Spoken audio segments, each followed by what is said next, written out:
Okay, so guys, welcome back to another Seal M content, and in this video I just want to help you to see the bigger picture of what your daily routine should look like in this game, especially in the early days. Because honestly, when you first log in, it can feel like there are so many things happening at the same time. But quick disclaimer first, this is still not the cross version of Seal M, so we don't know yet if they'll tweak some system. But realistically, even if they change things, it won't be super far from what we're seeing right now. Now, one thing I want you to understand early, even though Seal M came from classic MMO, leveling here is not really about grinding monsters all day like the old days, guys. It's more quest based, and once you realize that, everything starts to make sense. So let's talk about what I actually do. The first thing I do when I log in, and this is always, I check the events tab, because most of the time there's a login event or check-in rewards here, and I already experienced missing a lot of freebies before, so now I don't skip this anymore.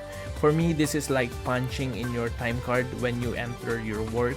Like, you just log in, claim everything, then you start your day properly. And after that, I check my mail. Sometimes the game sends random rewards here.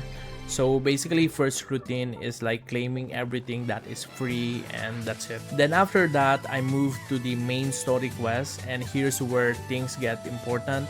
In this version of Seal M, leveling mostly comes from quests, not from open world farming. So your job early on is actually very simple. You need to clean your quest list. But be aware that there will be moments when your main story quest suddenly stop because it requires a higher level. And when that happens, that's your signal to switch to other activities. And this is where the request board becomes very important. So if you played mobile MMOs before, you already recognize this system.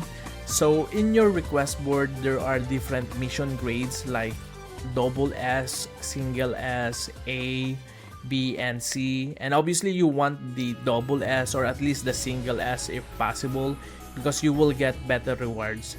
Now here's the part that really changed how I look at leveling in this game.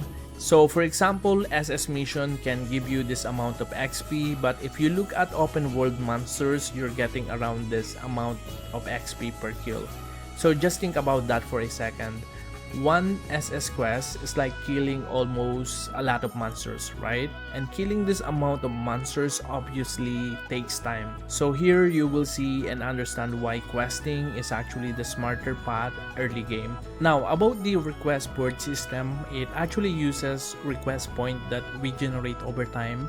And these points are what you spend to accept requests. So for example, if you take a double S quest, you need 3 request points.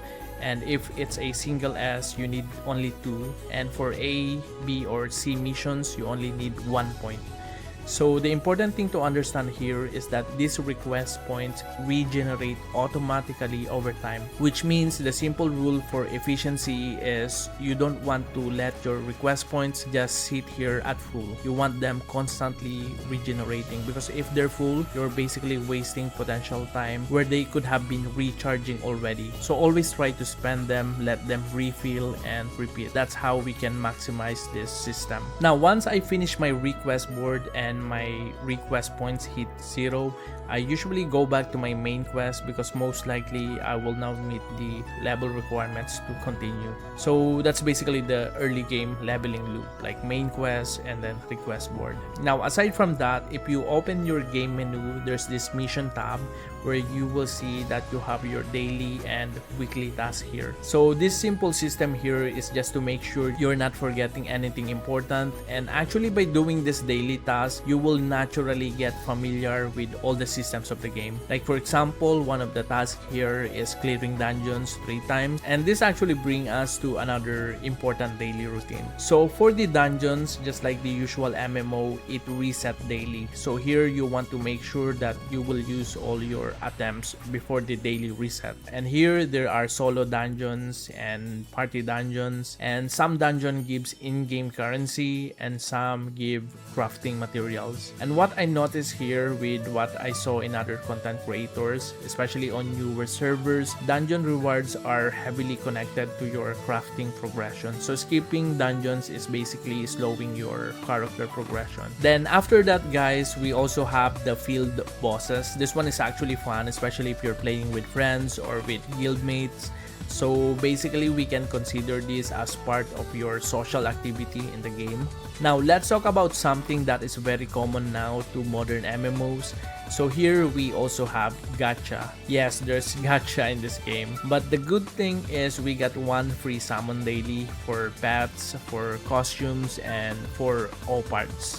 So make sure you don't forget this freebies, especially the pet summon on early days. Because pets here are actually not just cute cosmetic, instead they give stat bonuses, like different pets give different stats and you can level them up too, and you can even evolve them. So even this system actually connects back to your character progression. And speaking of pets, there's also this pet dispatch system. Basically, you send your pet out, wait for some time, and claim rewards later. So this is like passive but still part of your daily optimization. Now let's talk about something very important, which is the Shiltz Pass. Right now it looks like a normal battle pass, but in the upcoming cross version, as I said, this could become very important because ranking and earning mechanics might be connected to this system, and that's what they actually showed in their diagram of play to earn mechanics of this game. So here there are daily and seasonal missions here, and what I noticed is that many of these tasks overlap with what we're already doing. So most of the time when you're doing one part of the systems of the game, you're actually finishing multiple objectives at the same time without even realizing it. Now here's something that looks casual, but it's actually also important. So this is fishing, and fishing is not just for relaxing. It's usually required in daily missions or request board tasks, and sometimes the fish you will catch are needed as materials. So basically, fishing becomes part of your routine whether you like it or not. Then guys, we have this couple system. Yes, this exists in the game. You can do this with your guildmates if you don't have, so just pretend you're a couple. But again, if you have a partner in game, you can do missions together, play mini games, and earn currency that can be exchanged in the shop for progression material. So again, even the social system of the game connects back to character growth. And actually same thing with guilds, like you can donate either premium currency or in-game currency, and when you donate, you increase guild funds and earn guild tokens. And again, these tokens can be exchanged in the shop for items that will help your character progression. You will notice right now that everything loops back to your character growth, right? Now let's talk about AFK farming. Basically, this is the last thing you will do when there are no more things to do in the game. And from what I've seen so far, there doesn't seem to be a stamina system in this game limiting farming. So technically you can farm 24/7 if you want, but again, don't misunderstand that.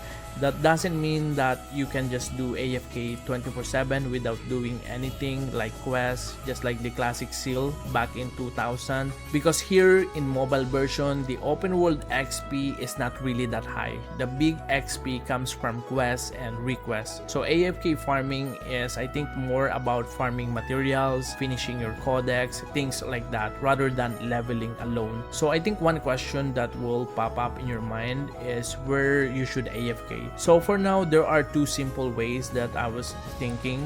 First, you check your crafting table, see what gear you want, then look at the materials required, and if you click the item, you can actually check the source and you can farm there. Second, you can open your game menu and check the codex and look at the monster drop, or if you know what is the current in-demand item in the market, then you can farm for those items. So basically farm with purpose, not randomly.